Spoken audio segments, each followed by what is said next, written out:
Wala. Kinausap na naman niya yung ibon niya.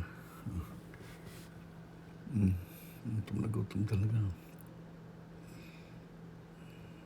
Anong daw magkikita, kinakain niya.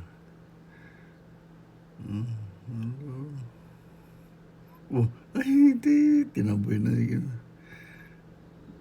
Ay, lumipat. Pero hindi lumayo.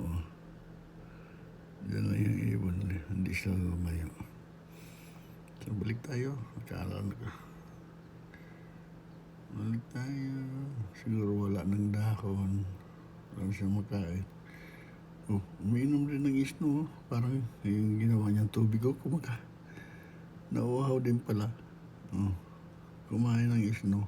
Kasi tubig din yun. Pag natuloy yun, tumapon na naman. Kumakain ng isno. Wala, siguro nauuhaw siya. Kailangan ko ng pantulak kasi bumara yung dahon. Yung kinakain ko. Kumakain siya ng parang umiinom na siya ng tubig. Isno nga lang. Okay yan na. Ano ba yung isa o dalawa sila? Dumapo na. Nauhaw na naman yung moose. Kumakain na naman ng isno.